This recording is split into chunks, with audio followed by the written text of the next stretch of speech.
Hey everyone, Vince Giordano, Juniata County Library. Ask us anything. And again, good morning. Today I wanted to talk about how we decide what to buy for the library, how we decide what goes on our shelves. Just some background on that. To receive that state aid that I talked about yesterday, the 70,000 some dollars, there are requirements for that. We don't just get the money for nothing.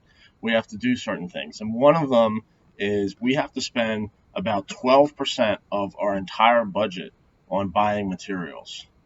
So that for us usually brings it around to about $20,000 to $25,000 every year we have to spend on new items that we add to the collection. They don't necessarily have to be brand new. They could be older, or a replacement of something, but we have to spend that much money to get that large sum of money from the state. So different items we purchase usually fall into these categories. They're usually adult books, meaning adult fiction or nonfiction or biographies. Large print books, so books that are in larger text, in case your eyesight needs that. Books for young adults, books for children, magazines, DVDs, music CDs, books on CD, eBooks, and technology for loan, such as the mobile hotspots that we loan out to people or the Chromebooks. Now, we buy most of our books from a book vendor. It's a big warehouse that has the books. And our vendor is called Ingram, and they have warehouses throughout the country. And the main one we get ours from is in Chambersburg. Now, if I order it before 3 o'clock on a certain day, I get it the next day, and it's free shipping. Most of the books that we get from Ingram usually are at a discount, between 40% and 43% off. I occasionally buy books from Amazon or eBay, but we do not get a discount from them, so I don't often buy from them. I do buy all the new DVDs from Amazon, and if I need to find an old book, maybe a replacement of an older title, Ingram might not have it anymore, but I can usually find it on eBay. But books on eBay are often not new, so I am at risk of possibly getting a damaged book. So how do I decide what to buy? If I'm telling you where we get them from, how do I decide what to buy? Well, first and foremost, the large majority, over half of what I buy, is from recommendations by you. Books and items that you want to read.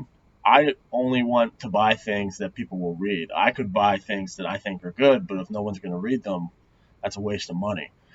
People can request new items on our website, fill out a really simple form, or they can request them in person, fill out a little slip, and I 95% of the time buy them. If I don't buy them, we put it in for a request to get it from another library to borrow it.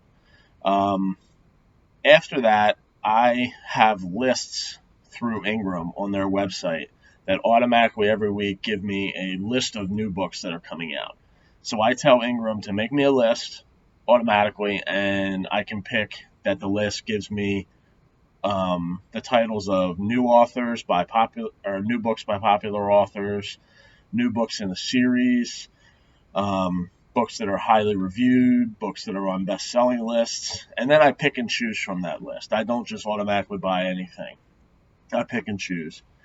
And then I buy books every Wednesday. That's the day that these lists come out. And then if I buy them, then I usually get them in to the library by Thursday or Friday, and that gives us enough time for them to come in, to be processed on the computer, to be covered and prepared, put the little barcode on the back, and then it's all ready by Tuesday, because Tuesday is when most books have a release date, and we can't put them on the shelf until the release date. We get in trouble. So they're all ready, and then Tuesday they're taken out. That's all we have for today. Next time, I want to explain how we decide what to remove from our library collection. It's often called weeding. Click the link in the description to ask us a question, and we will see you next time. And as always, ask us anything.